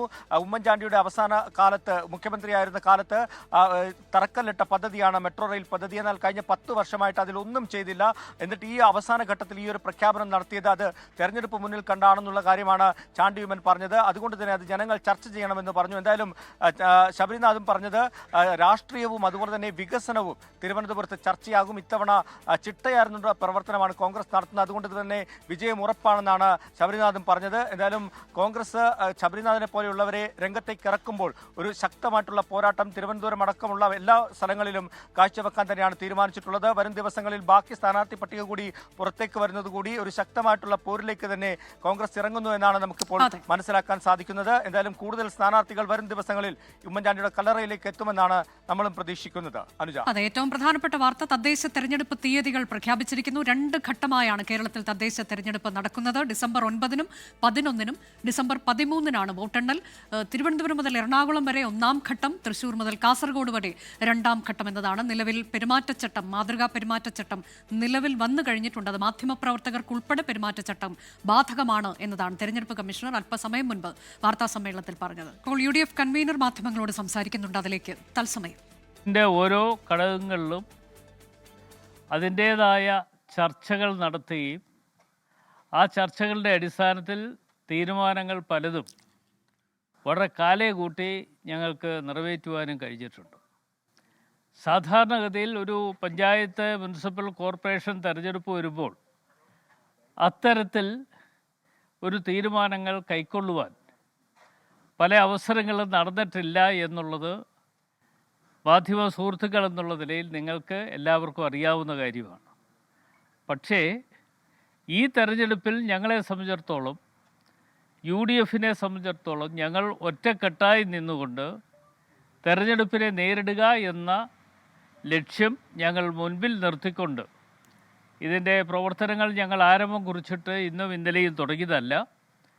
ഇന്ന് ഇടതുപക്ഷ ജനാധിപത്യ മുന്നണി ഗവൺമെൻറ് ഈ സംസ്ഥാനത്ത് കാണിച്ചിട്ടുള്ള ഓരോ തെറ്റായ പ്രവർത്തനങ്ങളും ആ പ്രവർത്തനങ്ങൾ ഓരോന്നോരോന്നായി വിലയിരുത്തൽ നടത്തിക്കൊണ്ട് ഈ തെരഞ്ഞെടുപ്പിനെ നേരിടുക എന്ന സതുദ്ദേശത്തോടു കൂടിയാണ് ഞങ്ങൾ മുമ്പോട്ട് പോകുന്നത്. ആ ലക്ഷ്യവുമായി ബന്ധപ്പെട്ടുകൊണ്ട് തീർച്ചയായിട്ടും ഈ വരാൻ പോകുന്ന തെരഞ്ഞെടുപ്പിൽ UDFന് അനുകൂലമായിട്ടുള്ള ഒരു ചിത്രം ഉണ്ടാക്കിയെടുക്കാൻ കഴിയും എന്നുള്ളതാണ് ഞാൻ കാണുന്ന ഒരു കാഴ്ച. അത് എല്ലാ ജില്ലകളിലും അതിനനുസരിച്ച് കാര്യങ്ങൾ മുമ്പോട്ട് കൊണ്ടുപോയിക്കൊണ്ടിരിക്കുകയാണ്. ചില മേഖലകളിലൊക്കെ ചില്ലറ അഭിപ്രായ ഭിന്നതകളുള്ള കാര്യങ്ങളൊക്കെ തന്നെ അതാതിടങ്ങളിൽ തന്നെ ചർച്ച ചെയ്ത് തീരുമാനമെടുക്കാനുള്ള അവസരം ഞങ്ങൾ നൽകിയിട്ടുണ്ട്. അതിന് വേണ്ട എല്ലാ അർത്ഥത്തിലുമുള്ള സർക്കുലർ പ്രത്യേകമായി നൽകിയിട്ടുണ്ട്. ആ സർക്കുലർ നൽകിയതനുസരിച്ച് ഓരോ മേഖലകളിലും അതിൻ്റേതായ തീരുമാനങ്ങൾ കൈക്കൊള്ളുകയും ചെയ്തിട്ടുണ്ട്. എന്തായാലും ഈ തെരഞ്ഞെടുപ്പിനെ സംബന്ധിച്ചിടത്തോളം ഞങ്ങൾ നോക്കിക്കാണുന്നത്, ഈ തെരഞ്ഞെടുപ്പിൽ ഇടതുപക്ഷ ജനാധിപത്യ മുന്നണിയുടെ ഗവൺമെൻറ്റിൻ്റെ തെറ്റായ പ്രവർത്തനങ്ങൾ ജനങ്ങൾ വിലയിരുത്തൽ നടത്തിക്കൊണ്ട് ആ വിലയിരുത്തലിലൂടെ ജനങ്ങൾ അത്തരം കാര്യങ്ങൾ നോക്കിക്കാണും എന്ന് മാത്രമല്ല, അതിനാവശ്യമായ നടപടികൾ നിശ്ചയമായും സ്വീകരിക്കും എന്നുള്ളതാണ് ജനങ്ങൾ ഞങ്ങൾ വിശ്വാസം അർപ്പിച്ചിട്ടുള്ളത്. കഴിഞ്ഞ തവണ റിബലുകളായിരുന്നു ഏറ്റവും വലിയ പ്രശ്നം. സീറ്റ് കിട്ടാത്തവർ സ്വതന്ത്രമായിട്ട് മത്സരിക്കുന്ന ഒരു സാഹചര്യം ഉണ്ടായിരുന്നു. അത് കഴിഞ്ഞ തവണ UDFന് വലിയ ക്ഷീണം ചെയ്തിരുന്നു. ഇപ്രാവശ്യം തടയാൻ എന്ത് ചെയ്യും? സ്വാഭാവികമായും ഞങ്ങൾ ആ കാര്യത്തിൽ വളരെ കാലേ കൂട്ടി തന്നെ അതിന് വേണ്ടുന്ന ചില നിർദ്ദേശങ്ങൾ ഞങ്ങൾ നൽകുകയുണ്ടായി. ആ നിർദ്ദേശങ്ങൾ നൽകുക എന്ന് പറയുമ്പോൾ ഒരു മേഖലകളിലും റിബൽ സ്ഥാനാർത്ഥികൾ വരാതിരിക്കുന്നതിന് വേണ്ടിയുള്ള പ്രവർത്തനങ്ങൾ ഉണ്ടാകണം എന്ന നിർദ്ദേശമാണ് UDF കൂടിയിട്ട് ഞങ്ങൾ എടുത്തിട്ടുള്ള തീരുമാനം. ആ UDF കൂടിയിട്ട് വലിയ ആത്മവിശ്വാസത്തിലാണ് എന്നുള്ളതാണ്. ഇടത് സർക്കാരിൻ്റെ ജനവിരുദ്ധ നയങ്ങളിലുള്ള വിലയിരുത്തൽ ഉണ്ടാകും എന്നുള്ളതാണ് അടൂർ പ്രകാശ് ആത്മവിശ്വാസം പ്രകടിപ്പിക്കുന്നത്. നമ്മൾ പോകുന്നത് വയനാട്ടിലേക്കാണ്. ഇനി സുർജിത്ത് അയ്യപ്പൻ തത്സമയമുണ്ട്. സുർജിത്ത്, വയനാടിനെ സംബന്ധിച്ചൊരു വലിയ ഉരുൾപൊട്ടൽ ഒക്കെ കഴിഞ്ഞിട്ട് വരുന്ന തെരഞ്ഞെടുപ്പ് എന്നുള്ളതാണ്. അപ്പോൾ അതിൽ ആ വിഷയങ്ങൾ ഉൾപ്പെടെ അതിൽ ഏത് തരത്തിലേക്കാണ് ദുരിതാശ്വാസ സഹായം ലഭിക്കുന്നത് എന്നൊക്കെയുള്ളത് ഉൾപ്പെടെയുള്ള കാര്യങ്ങൾ തെരഞ്ഞെടുപ്പിൽ ചർച്ചാ വിഷയമാകും എന്നാണോ കരുതേണ്ടത്? അനുജ, മുണ്ടക്കൈ ചൂരൽമല ദുരന്താനന്തരം നടക്കുന്ന ഒരു തെരഞ്ഞെടുപ്പ് കൂടിയാണിത് എന്നുള്ളതാണ് ഏറ്റവും പ്രധാനപ്പെട്ട കാര്യം. ഒരു വാർഡ് തന്നെ ഇല്ലാതാകുന്ന ഒരവസ്ഥ ഉണ്ടായിട്ടുണ്ട്. മുണ്ടക്കൈ എന്ന് പറയുന്ന ഭൂപ്രദേശം തന്നെ ഇല്ലാതാകുന്ന ഒരു സ്ഥിതി ഉണ്ടായിട്ടുണ്ട്. ഇപ്പോൾ നിലവിൽ ചൂരൽമല ഒറ്റ വാർഡായിട്ട് മാറുന്ന ഒരു അവസ്ഥ ഉണ്ടായിട്ടുണ്ട്. എന്തായാലും അതുൾപ്പെടെയുള്ള വിഷയങ്ങൾ സജീവ ചർച്ചയാകും. മാത്രമല്ല മറ്റ് വിവിധ രാഷ്ട്രീയ വിഷയങ്ങൾ കൂടി സജീവ ചർച്ചയാകുന്ന തെരഞ്ഞെടുപ്പ് കൂടിയാണിത്. പ്രത്യേകിച്ച് സഹകരണ സ്ഥാപനങ്ങൾ കേന്ദ്രീകരിച്ചുള്ള ക്രമക്കേടുകൾ, അഴിമതികൾ, ഒപ്പം UDF-നെ സംബന്ധിച്ചാണെങ്കിൽ ഈ നേതാക്കളുടെ ആത്മഹത്യകൾ, ഇതെല്ലാം തന്നെ നിഴലിക്കുന്ന ഒരു പശ്ചാത്തലമുണ്ട്. മാത്രമല്ല ഏറ്റവും കൂടുതൽ ഗോത്രവർഗ പ്രാതിനിധ്യമുള്ള ജില്ലയാണ്. അത്തരത്തിലുള്ള വിഷയങ്ങൾ കൂടി അടയാളപ്പെടുത്തുന്ന വിധത്തിലാകും ജനവിധി തെരഞ്ഞെടുപ്പിലേക്ക് എത്തുക. അതെല്ലാം തന്നെ വലിയ ചർച്ച തദ്ദേശ സ്ഥാപനങ്ങൾ ഉണ്ടാകുമെന്നുള്ളത് തന്നെയാണ്, തെരഞ്ഞെടുപ്പുമായി ബന്ധപ്പെട്ട് ഉണ്ടാകുമെന്നുള്ളത് തന്നെയാണ് നമുക്ക് അറിയാൻ കഴിയുന്നത്. വയനാടിനെ സംബന്ധിച്ചിടത്തോളം പൊതു രാഷ്ട്രീയ ചിത്രം എന്ന് പറയുമ്പോൾ കഴിഞ്ഞ പാർലമെന്റ് തെരഞ്ഞെടുപ്പിനെ ഘട്ടത്തിൽ പരിശോധിച്ചാൽ വലിയ മേൽക്കൈ UDF-നെ സംബന്ധിച്ചുണ്ട്. നേരത്തെയും അത് ജില്ലാ പഞ്ചായത്തിലേക്ക് അടക്കം ഒരു UDF-ന് ഉള്ള ഒരു മണ്ണാണ് വയനാട്. പക്ഷേ കഴിഞ്ഞ തെരഞ്ഞെടുപ്പിൽ വളരെ വലിയ രീതിയിലുള്ള മത്സരം ഇടതുപക്ഷ ജനാധിപത്യ മുന്നണി 8-8 എന്നുള്ള നിലയിലായിരുന്നു ജില്ലാ പഞ്ചായത്തിലെ കക്ഷിനില. ടോസ് നേടിയാണ് UDF ജില്ലാ പഞ്ചായത്ത് പ്രസിഡന്റ് സ്ഥാനത്തേക്ക് എത്തിയത്. വൈസ് പ്രസിഡന്റ് സ്ഥാനം CPI-ക്കാണ്, LDF-നാണ് ലഭിച്ചത്. മാത്രമല്ല മറ്റ് തദ്ദേശ സ്ഥാപനങ്ങളിൽ, പ്രത്യേകിച്ച് ഈ പഞ്ചായത്തുകളുടെ കക്ഷിനില പരിശോധിക്കുമ്പോൾ പഞ്ചായത്തുകൾ 23 ഗ്രാമപഞ്ചായത്തുകളാണുള്ളത്. അതിൽ 17 എണ്ണം UDF-നെ അനുകൂലിക്കുന്നു. അതായത് വലിയൊരു മെജോറിറ്റി UDF-നെ അനുകൂലിക്കുന്നു. 6 പഞ്ചായത്തുകൾ മാത്രമാണ് ഭരണസമിതി LDF-ൻ്റെതായിട്ടുള്ളത്. അതിൽ പോലും പലപ്പോഴും LDF-ൻ്റെ പല കുത്തക എന്ന് വിശേഷിപ്പിക്കാവുന്ന പഞ്ചായത്തുകളുണ്ട്. തലപ്പുഴ, അതോടൊപ്പം മീനങ്ങാടി അടക്കമുള്ള പഞ്ചായത്തുകളിൽ UDF ഭരണസമിതി വരുന്നൊരു സാഹചര്യം ഉണ്ടായിരുന്നു. എന്തായാലും ഇതിനൊക്കെ അകത്തൊരു മാറ്റം ഉണ്ടാകുമോ എന്നുള്ളതാണ് ഏവരും ഉറ്റുനോക്കുന്ന കാര്യം. നഗരസഭകളെ സംബന്ധിച്ച് പറയുകയാണെങ്കിൽ ബത്തേരി ബത്തേരി മാത്രമാണ് LDF-നെ തുണച്ചത്. മാനന്തവാടിയും കൽപ്പറ്റയും UDF അനുകൂലമായി മാറുന്നൊരവസ്ഥയുണ്ടായിരുന്നു. നേരത്തെ LDF-ൻ്റെ കുത്തകകളായിരുന്ന ഈ നഗരസഭകളാണ് UDF പിടിച്ചെടുത്തതെന്നുള്ളതാണ് ഏറ്റവും പ്രധാനപ്പെട്ട പ്രത്യേകത. ഇതെല്ലാം തന്നെ തിരിച്ചു പിടിക്കാനുള്ള ശ്രമം LDF-ൻ്റെ ഭാഗത്തു നിന്ന് ഉണ്ടാകും. ബ്ലോക്ക് പഞ്ചായത്തിലെ കക്ഷിനില 4 ബ്ലോക്ക് പഞ്ചായത്തുകളാണുള്ളത്. ബത്തേരി, കൽപ്പറ്റ, പനമരം, അതോടൊപ്പം തന്നെ മാനന്തവാടി. ഇതിൽ 2 എണ്ണം LDF-നും 2 എണ്ണം UDF-നും പിന്തുണ നൽകുന്ന ഒരു തരത്തിലേക്ക് മാറിയതാണ്. എന്തായാലും തെരഞ്ഞെടുപ്പിൻ്റെ ഗോതയിൽ നിരവധി വിഷയങ്ങൾ ചർച്ച ചെയ്യപ്പെടുന്ന ഒരു സാഹചര്യം കൂടിയുണ്ട്. എന്തായാലും ഇനി രാഷ്ട്രീയ പോരിലേക്ക് കടന്നിരിക്കുന്നു. ഇപ്പോൾ LDF-നെ സംബന്ധിച്ചിടത്തോളം സ്ഥാനാർത്ഥി നിർണ്ണയം ഏതാണ്ട് പൂർത്തീകരിച്ച് അതിന്റെ അവസാന ഘട്ടത്തിലേക്ക് പ്രഖ്യാപനങ്ങളിലേക്ക് കടക്കുകയാണ്. ബത്തേരി നഗരസഭയിലെ അടക്കം നേരത്തെ പ്രഖ്യാപിച്ചതാണ്. UDF-ൽ ഇപ്പോഴും ചർച്ചകൾ നടന്നുകൊണ്ടിരിക്കുന്ന സാഹചര്യമുണ്ട്. മാത്രമല്ല സംഘടനാ പ്രശ്നങ്ങൾ ഇരു പാർട്ടികളിലുമുണ്ട്. അതെല്ലാം തന്നെ നിഴലിക്കുമോ ബാധിക്കുമോ എന്നുള്ള ഉൾപ്പെടെയുള്ള കാര്യങ്ങൾ ഇനി അടുത്ത ദിവസങ്ങളിൽ വ്യക്തമാകും. വിമതശല്യം കൊണ്ട് വലിയ രീതിയിലുള്ള പ്രതിസന്ധി നേരിടുന്ന ഒരു സാഹചര്യം UDF-നെ സംബന്ധിച്ച് നേരത്തെ ഉണ്ടായിരുന്നതാണ്. അതാണ് വയനാട്ടിലെ നിലവിലെ സാഹചര്യം. നമ്മൾ ഇനി പോകുന്നത് കണ്ണൂരിലേക്കാണ്. കോർപ്പറേഷൻ സീറ്റ് വിഭജനത്തിൽ കോൺഗ്രസ് ലീഗ് ഉഭയകക്ഷി ചർച്ചയിൽ തീരുമാനമായില്ല. 3ാം ഘട്ട ചർച്ച നടക്കും. കൂടുതൽ സീറ്റ് വേണമെന്ന ആവശ്യത്തിൽ ഉറച്ചു നിൽക്കുകയാണ് ലീഗ്. ഷഹദ് റഹ്മാൻ വിവരങ്ങളുമായി. ഷഹദ്, അല്പസമയം മുൻപ് MV ഗോവിന്ദൻ പറഞ്ഞത് കണ്ണൂർ കോർപ്പറേഷൻ പിടിക്കും ഇക്കുറി എന്നുള്ളതാണ്. ആ ഘട്ടത്തിലാണ് ഇവിടെ ലീഗ് കോൺഗ്രസ് തർക്കം ഉടലെടുത്തിരിക്കുന്നത്. കൂടുതൽ സീറ്റ് വേണം എന്നതിൽ വിട്ടുവീഴ്ചയ്ക്കില്ല എന്നതാണോ ലീഗിന്റെ നിലപാട്? തുടർ ചർച്ചകൾ എങ്ങനെയാണ്?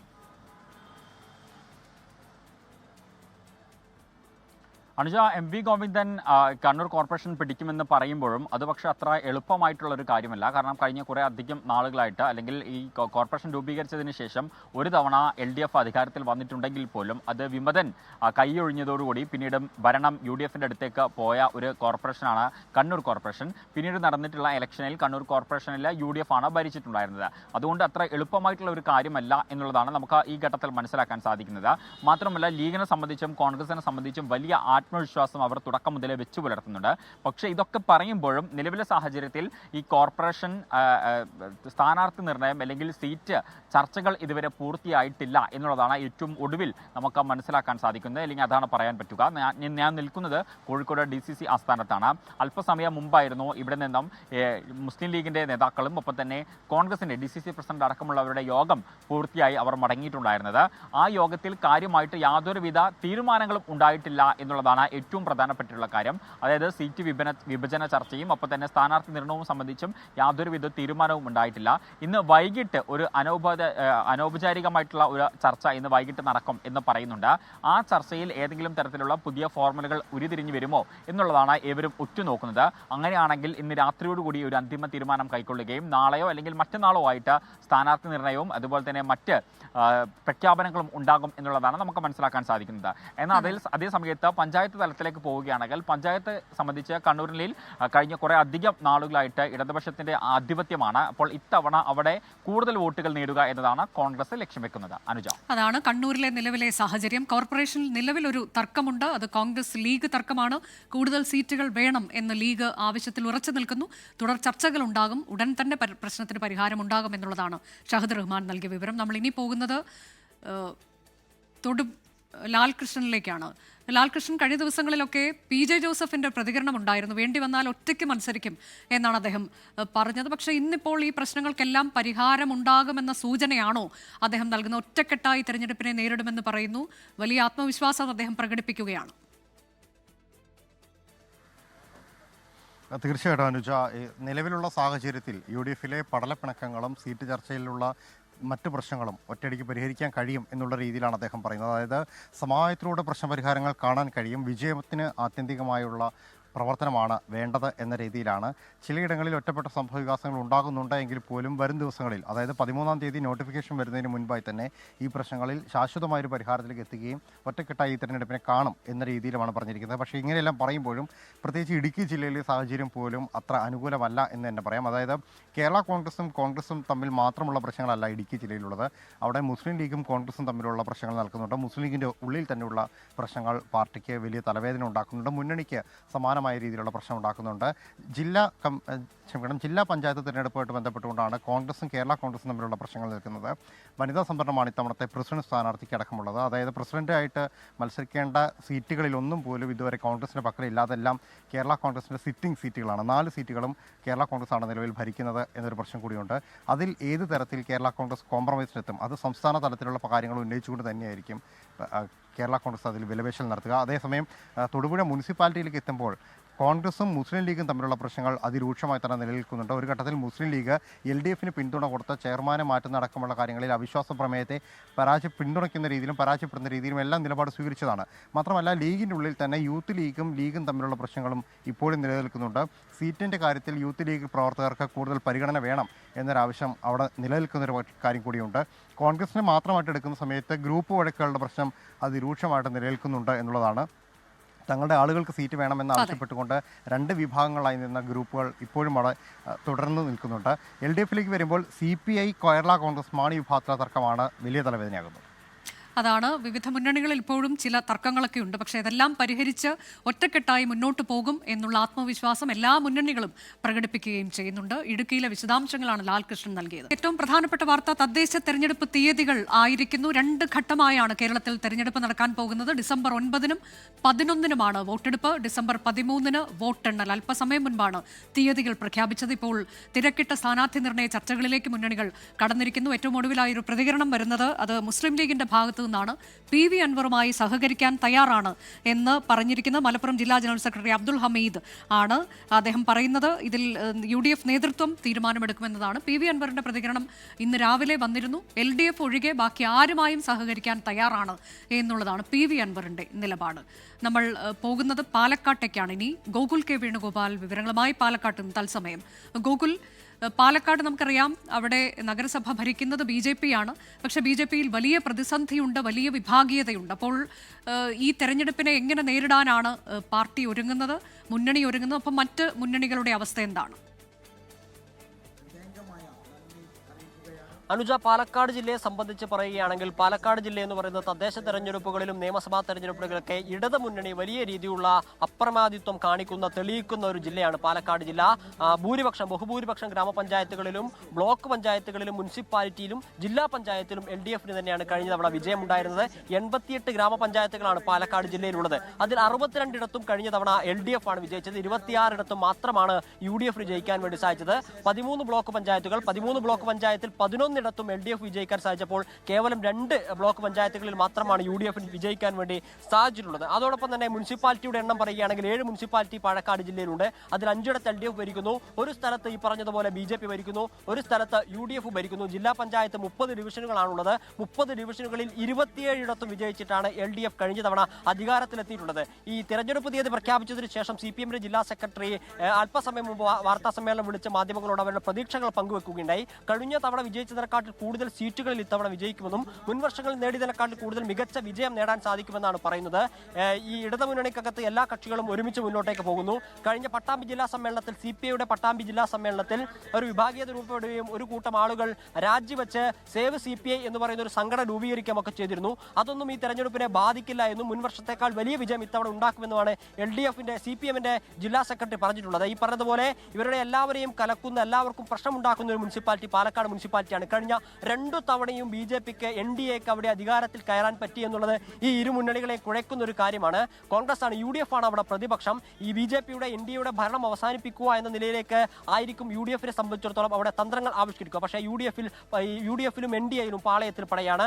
ഇപ്പോൾ UDFന്റെ ജില്ലാ നേതൃയോഗം അവിടെ നടന്നുകൊണ്ടിരിക്കുന്നു. ഈ യോഗം കഴിഞ്ഞ് 3 മണിക്ക് ശേഷം എന്തായാലും UDFന്റെ ജില്ലാ നേതാക്കൾ മാധ്യമങ്ങളെ കാണുമെന്നാണ് അറിയിച്ചിട്ടുള്ളത്. സീറ്റ് വിഭജനത്തെ സംബന്ധിച്ച കാര്യത്തിലൊക്കെ ഈ തീരുമാനം ഉണ്ടാവുമെന്നാണ് അറിയാൻ സാധിച്ചിട്ടുള്ളത്. ഇത്തരത്തിലുള്ള പാളയത്തിൽ പട തിരഞ്ഞെടുപ്പ് സമയത്ത് എന്തായാലും വലിയ രീതിയിലുള്ള ചർച്ചയാവുകയും അങ്ങോട്ടും ഇങ്ങോട്ടും നേതാക്കളെയും അല്ലെങ്കിൽ പ്രവർത്തകരെയും ഒക്കെ ചാക്കിട്ട് വലിക്കുന്ന സാഹചര്യമൊക്കെ പല സ്ഥലങ്ങളിലും ഉണ്ടായിട്ടുണ്ട്.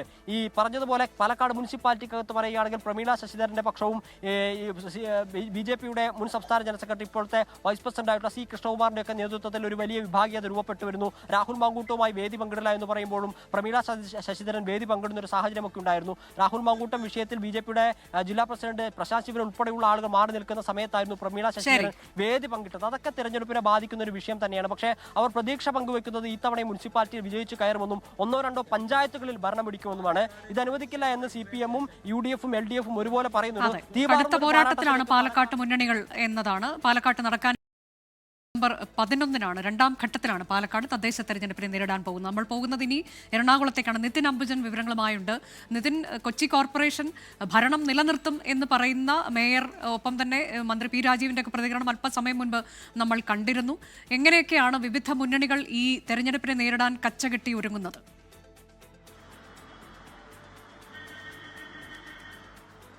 അനുജ, വിവിധ മുന്നണികളൊക്കെ തന്നെ നേരത്തെ തന്നെ അതിന്റെ തയ്യാറെടുപ്പുകൾ പൂർത്തീകരിച്ചിരുന്നു. സ്ഥാനാർത്ഥി പ്രഖ്യാപനം എന്ന നിലയിലേക്ക് മാത്രമാണ് ഇനി കാര്യങ്ങൾ കടക്കേണ്ടതുള്ളൂ. LDF അതിന്റെ ചർച്ചകളൊക്കെ പൂർത്തിയാക്കി. ഒരുപക്ഷെ നാളെ തന്നെ സ്ഥാനാർത്ഥികളെ പ്രഖ്യാപിക്കുമെന്നാണ് മനസ്സിലാക്കാൻ സാധിക്കുന്നത്. UDFന്റെ സ്ഥാനാർത്ഥികളുടെ ആദ്യഘട്ട പട്ടിക ഇന്ന് വൈകിട്ടോട് തന്നെ പ്രതീക്ഷിക്കുന്നുണ്ട്. ശക്തമായ രാഷ്ട്രീയ മത്സരം നടക്കുന്ന ഒരു കോർപ്പറേഷൻ തന്നെയാണ് കൊച്ചിയിലെ. നമുക്കറിയാം 2 തവണ 2010-ലും 2015-ലും UDF ഭരിച്ചു. 2020-ൽ UDFിൽ നിന്ന് LDF അത് തിരിച്ചുപിടിച്ചു. LDF തിരിച്ചുപിടിക്കുമ്പോൾ തന്നെ ശ്രദ്ധേയമായ ഒരു കാര്യം, വിമതരുടെ ഒപ്പം നിർത്തിയാണ് ഭരണം മുന്നോട്ട് പോയത്. അങ്ങനെ 5 ടേം അവർ പൂർത്തിയാക്കി. ഇത്തവണ ശക്തമായ രാഷ്ട്രീയ മത്സരം നടക്കുമ്പോൾ വികസന നേട്ടങ്ങൾ തന്നെയാണ് LDFന്റെ പ്രധാനപ്പെട്ട പ്രചരണ വിഷയം. അതേസമയം തന്നെ അടിസ്ഥാന മേഖലകളിൽ വികസനം എത്തിയിട്ടില്ല എന്ന് കോൺഗ്രസും ശക്തമായ രാഷ്ട്രീയമായി തന്നെ രംഗത്തുണ്ട്. എടുത്തു പറയേണ്ട കാര്യം 34-31 എന്ന സംഖ്യയായിരുന്നു കഴിഞ്ഞ തവണ ഉണ്ടായത്. പക്ഷേ ഇക്കുറി അത് ഏത് നിലയിൽ മറിയും എന്ന് തന്നെയാണ് ശ്രദ്ധേയമായ ഒരു കാര്യം. നമുക്കറിയാം P രാജീവും അതോടൊപ്പം തന്നെ VD സതീശനും അങ്ങനെ 2 രാഷ്ട്രീയ പാർട്ടികൾ പ്രധാനപ്പെട്ട നേതാക്കൾക്ക് തന്നെയാണ് ജില്ലയിലെ ചുമതല. ആ നിലയിൽ തന്നെ ശ്രദ്ധാകേന്ദ്രമായ ഒരു രാഷ്ട്രീയ മത്സരം നടക്കുന്ന ജില്ലയാണ് എറണാകുളം. അതിൽ കൊച്ചി കോർപ്പറേഷനിൽ ഈ പറഞ്ഞ രാഷ്ട്രീയ പോരാട്ടം നടക്കുന്നുണ്ട്. എന്തായാലും CPM ജില്ലാ സെക്രട്ടറിയുടെ പ്രതികരണം അല്പസമയത്തിന് നമ്മൾ പ്രതീക്ഷിക്കുന്നുണ്ട്. സ്ഥാനാർത്ഥി നിർണ്ണയമൊക്കെ തന്നെ ഏത് ഘട്ടത്തിലെത്തിയെന്നുള്ളത് അദ്ദേഹം ഇപ്പോൾ വ്യക്തമാക്കുമെന്നാണ് മനസ്സിലാക്കാൻ സാധിക്കുന്നത്. നേരത്തെ സൂചിപ്പിച്ച പോലെ തന്നെ ഈ കോർപ്പറേഷൻ സാഹചര്യം ഇപ്രകാരമാണ്. നമുക്കറിയാം ഇക്കുറി വനിതാ സംവരണമാണ്. അതുകൊണ്ട് തന്നെ വനിതാ മേയർ ഉണ്ടാകുമെന്ന കാര്യം ഉറപ്പാണ്. അതുകൊണ്ട് തന്നെ വനിതാ മേയർ സ്ഥാനത്തേക്ക് ആരെ പരിഗണിക്കുന്നു തുടങ്ങിയ ചർച്ചകളൊക്കെ തന്നെ അവസാനവട്ട ചർച്ചകളൊക്കെ തന്നെ ഇപ്പോൾ നടന്നു വരികയാണ്. ആ നിലയിലുള്ള ഒരു രാഷ്ട്രീയ മത്സരം നടക്കുമ്പോൾ വികസന നേട്ടങ്ങൾ എണ്ണി പറഞ്ഞു പോകുമ്പോൾ തുടർ ഭരണം LDFിന് ലഭിക്കുമോ എന്നതും അതോടൊപ്പം തന്നെ ഈ ഭരണം അല്ലെങ്കിൽ LDFിൽ നിന്ന് കോർപ്പറേഷൻ ഭരണം തിരിച്ചുപിടിക്കാൻ കഴിയുമെന്ന പ്രതീക്ഷയിൽ കോൺഗ്രസും ഒരു വശത്ത് രംഗത്തുണ്ട്. അങ്ങനെ ശക്തമായ രാഷ്ട്രീയ മത്സരം നടക്കുന്നു ഒരു വശത്ത്. അതോടൊപ്പം തന്നെ 2020 ഉൾപ്പെടെയുള്ള പ്രസ്ഥാനങ്ങളുടെ കടന്നുവരവ് കൊച്ചി കോർപ്പറേഷനിലേക്ക് ഏത് നിലയിൽ മാറ്റങ്ങൾ സൃഷ്ടിക്കും എന്നതും ശ്രദ്ധേയമാണ്.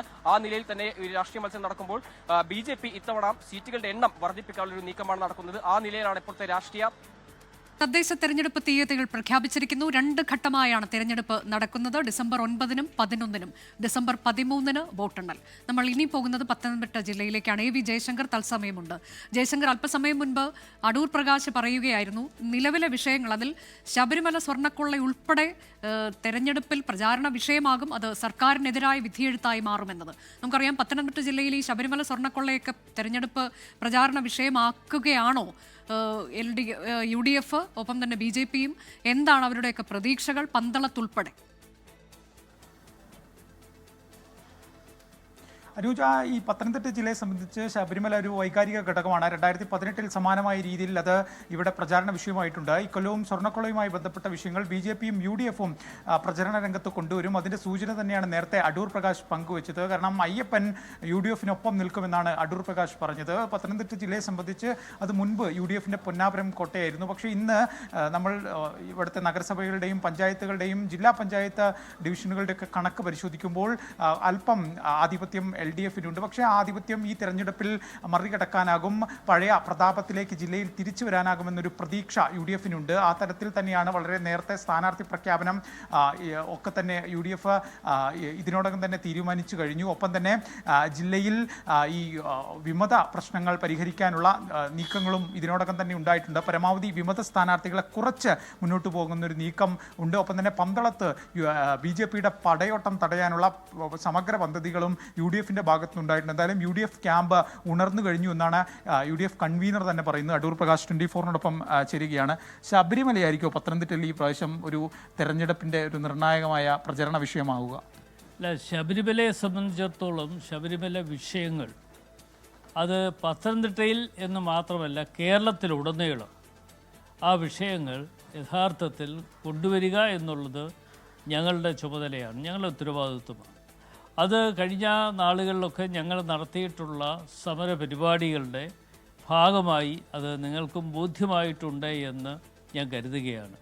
4 ഇടങ്ങളിൽ നിന്നുള്ള ജാഥകൾ നയിക്കുകയും ആ ജാഥകൾ നയിച്ച അവസരത്തിൽ ജാതി മത ചിന്തകൾക്കതീതമായി, കക്ഷി രാഷ്ട്രീയത്തിന് അതീതമായിട്ടുള്ള ഒരു വലിയ ജനമുന്നേറ്റമാണ് അക്കാര്യത്തിൽ. അടൂർ പ്രകാശ് 24നോട് പ്രതികരിക്കുകയാണ്. ശബരിമല വിഷയം ഉൾപ്പെടെ അവിടെ ചർച്ചാ വിഷയമാകും, അതിലെല്ലാം ജനം വിധി എഴുതും, അത് സർക്കാരിനെതിരായി മാറുമെന്നുള്ള ആത്മവിശ്വാസമാണ് അദ്ദേഹം പ്രകടിപ്പിക്കുന്നത്. നമ്മൾ ഇനി പോകുന്നത് ആലപ്പുഴ ജില്ലയിലേക്കാണ്. ശ്യാം കുമാർ വിവരങ്ങളുമായുണ്ട്. ശ്യാം, ആലപ്പുഴ ജില്ലയിൽ എന്താണ് നിലവിലെ സ്ഥിതി? ഇപ്പോൾ ഇതിൽ മുന്നണികളുടെ പ്രതീക്ഷകൾ എങ്ങനെയാണ്? എന്തൊക്കെ വിഷയങ്ങൾ അവിടെ ചർച്ചയാകും? സാധാരണ രീതിയിൽ നമ്മൾ തദ്ദേശ തെരഞ്ഞെടുപ്പ് എന്ന് പറയുമ്പോൾ പ്രാദേശിക വിഷയങ്ങൾ എന്നുള്ളതിനപ്പുറത്തേക്ക് ഈ തെരഞ്ഞെടുപ്പിന്റെ പ്രസക്തി വളരെ വലുതാണ്. എങ്ങനെയാണ് വിഷയങ്ങൾ, മുന്നണികൾ എങ്ങനെയാണ് അത് കൈകാര്യം ചെയ്യുന്നത്?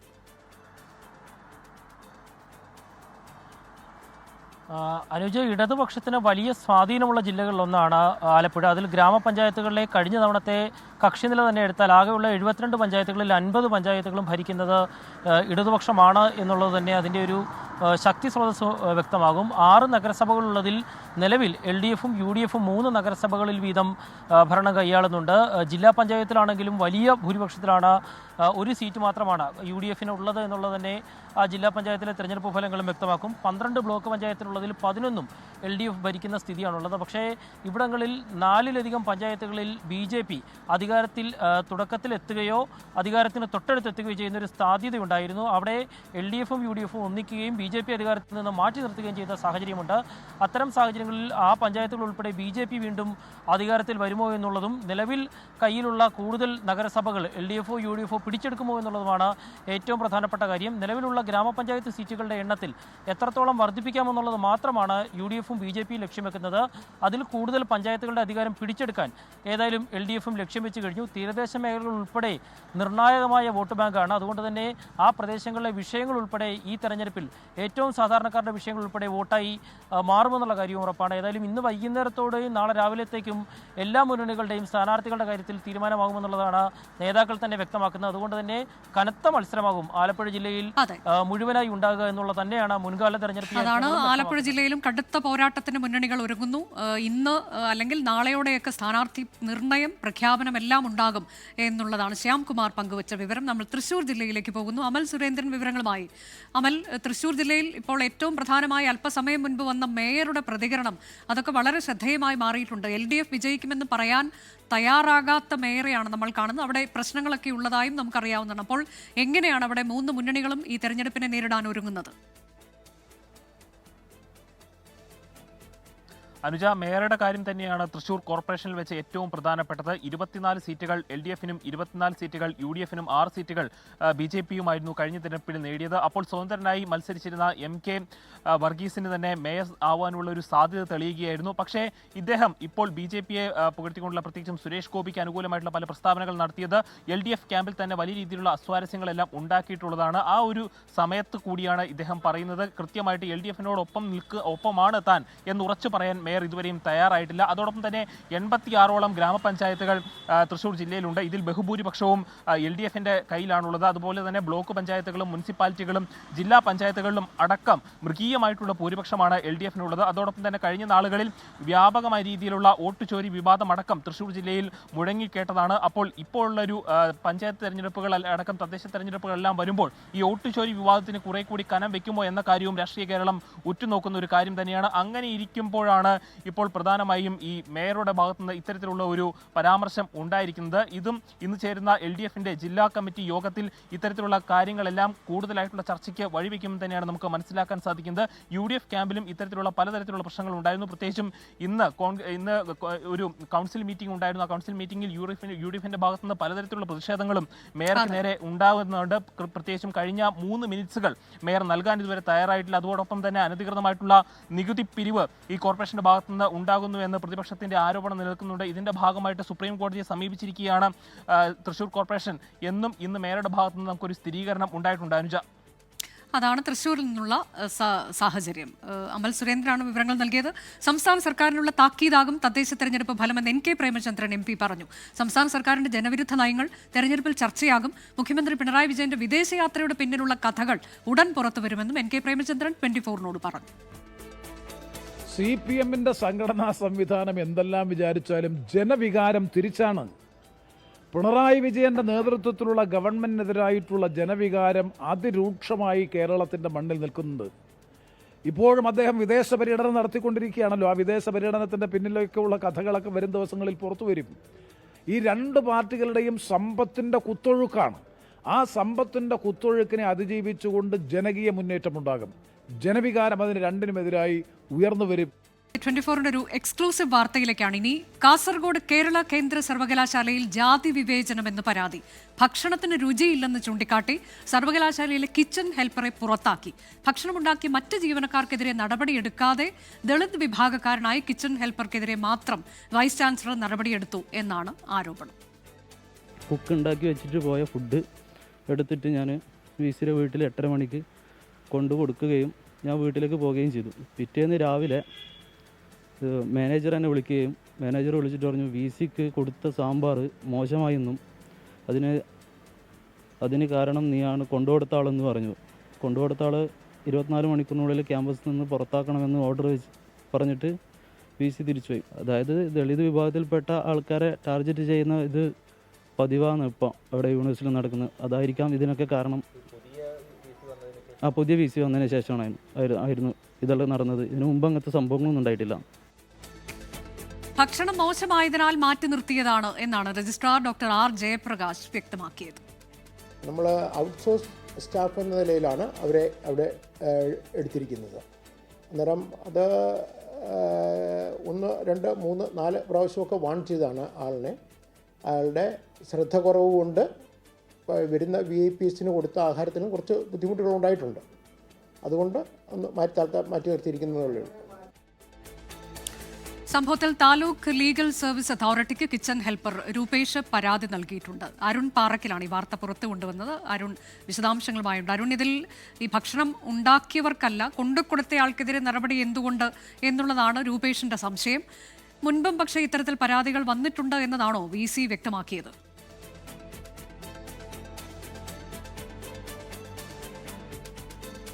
അനുജ, കേരള കേന്ദ്ര സർവകലാശാലയിലെ കിച്ചൺ ഹെൽപ്പറായ രൂപേഷാണ് പരാതിയുമായി ഇപ്പോൾ രംഗത്ത് വന്നിരിക്കുന്നത്. ഈ സംഭവം ഉണ്ടാകുന്നത് 1 മാസം മുൻപാണ്. 1 മാസം മുൻപ് ഒരു വൈകുന്നേരം 7:30യോടുകൂടി വൈസ് ചാൻസലർ രൂപേഷിനോട് ഭക്ഷണം എത്തിക്കാൻ ആവശ്യപ്പെടുന്നു, വീട്ടിലേക്ക് ഭക്ഷണം എത്തിക്കാൻ ആവശ്യപ്പെടുന്നു. ആ സമയത്ത് കിച്ചൺ ഹെൽപ്പറായി അവിടെ ജോലിയിലുണ്ടായിരുന്നു, ഗസ്റ്റ് ഹൗസിൽ ഉൾപ്പെടെ ജോലിയിലുണ്ടായിരുന്നു രൂപേഷ് അവിടെ നേരത്തെ തന്നെ പാകം ചെയ്ത് വെച്ചിരുന്ന ഭക്ഷണമെടുത്ത് ഈ വൈസ് ചാൻസലർക്ക് അവരുടെ വീട്ടിലേക്ക് എത്തിച്ചു കൊടുക്കുന്നു. പിറ്റേ ദിവസമാണ് ഈ നടപടി ഉണ്ടാവുന്നത്. അതായത് രൂപേഷ് കൊണ്ടുവന്ന ഭക്ഷണം അത് കഴിക്കാൻ കൊള്ളില്ലെന്നും സാമ്പാറിന് രുചിയില്ലെന്നും മാനേജറോട് വൈസ് ചാൻസലർ പറയുന്നു. തുടർന്ന് 24 മണിക്കൂറിനകം അദ്ദേഹത്തെ ജോലിയിൽ നിന്ന് ഒഴിവാക്കാനും വൈസ് ചാൻസലർ ആവശ്യപ്പെടുന്നു. പക്ഷേ ഇതിനൊക്കെ ഒരു മാനദണ്ഡമുണ്ട്, ഒരു നടപടിക്രമമുണ്ട്. ഈ നടപടിക്രമം ഒന്നും പാലിക്കാതെയാണ് ഇത്തരത്തിലൊരു നിലപാടിലേക്ക് വൈസ് ചാൻസലർ മാറിയിരിക്കുന്നതെന്നാണ് ഇപ്പോൾ പരാതിയായി ഉയർന്നു വന്നിരിക്കുന്നത്. എന്തായാലും ഇതുമായി ബന്ധപ്പെട്ട താലൂക്ക് ലീഗൽ സർവീസ് അതോറിറ്റിക്ക് പരാതി നൽകിയിട്ടുണ്ട്. Vice chancellor professor Siddu P അൽഗൂറിന്റെ നടപടി അത് അങ്ങേയറ്റം ഹീനകരമാണ്, ദളിത് വിരുദ്ധ നടപടിയാണെന്ന ആരോപണം ഇതിനോടകം ഉയർന്നു കഴിഞ്ഞു. ഇതിപ്പോൾ രൂപേഷിന്റെ മാത്രം പരാതിയല്ല, അവിടെ ഒരു ലൈബ്രറിയുണ്ട്. അദ്ദേഹം പരാതിയുമായി നേരിട്ട് രംഗത്ത് വന്നിട്ടില്ലെങ്കിലും അവിടെ വലിയ തോതിലുള്ള ഒരു വിമർശനമുണ്ട്. അദ്ദേഹത്തിനോട് പോലും വൈസ് ചാൻസലർ ഇങ്ങനെയുള്ള പെരുമാറ്റമാണ് നടത്തുന്നത്. ഈ ദളിത് വിഭാഗത്തിൽപ്പെട്ട ആളുകളെ ടാർഗറ്റ് ചെയ്ത് ഉപദ്രവിക്കുന്നു, മാനസികമായി പിരിമുറുക്കത്തിലാക്കുന്നു എന്ന പരാതികളൊക്കെ തന്നെ ഉയർന്നു വരുന്നുണ്ട്. രൂപേഷ് എന്തായാലും ഇതുമായി ബന്ധപ്പെട്ട പരാതിയുമായി നിയമ നടപടിയുമായി മുന്നോട്ട് പോവുകയാണ്. വൈസ് ചാൻസലർ ഇത്തരത്തിലുള്ളൊരു നിലപാടിലേക്ക് മാറിയിരിക്കുന്നു. ഈ സർവകലാശാലയിലെ എല്ലാ വിഭാഗം ആളുകളോടും ദളിത് വിഭാഗത്തിൽപ്പെട്ട ആളുകളെ ടാർഗറ്റ് ചെയ്തുകൊണ്ടുള്ള പ്രവർത്തനമാണ് വൈസ് ചാൻസലറുടെ ഭാഗത്ത് ചാൻസലർക്കെതിരെ അത്തരത്തിലേക്കൊരു വ്യാപകമായ പരാതി അത് മറ്റ് ഭാഗത്തു നിന്നും മറ്റ് ജീവനക്കാരുടെ ഭാഗത്തു നിന്നും ഒക്കെ ഉയരുന്നുണ്ട്. വ്യാപകമായി പരാതി എന്നുള്ളതാണ്. രജിസ്ട്രാറിന്റെ വിശദീകരണമാണ് അല്പസമയം മുൻപ് നമ്മൾ കണ്ടത്. ഭക്ഷണം മോശമായി, അതുകൊണ്ട് മാറ്റി നിർത്തിയതാണ്. മോശം ഭക്ഷണം നൽകാൻ പാടില്ല. നേരത്തെയും ഇത്തരത്തിൽ മുന്നറിയിപ്പ് നൽകിയിട്ടുള്ളതാണ്. ചില വീഴ്ചകൾ വന്നിട്ടുണ്ട്. പശ്ചാത്തലത്തിൽ കൂടിയാണ് മാറ്റി നിർത്തിയത് എന്നുള്ളതാണ് രജിസ്ട്രാറുടെ വിശദീകരണം. എന്നാൽ നിയമ നടപടികളുമായി കിച്ചൺ ഹെൽപ്പറായ രൂപേഷ് മുന്നോട്ട് പോവുകയാണ്. 1 PM ന്യൂസ് അവസാനിക്കുന്നു.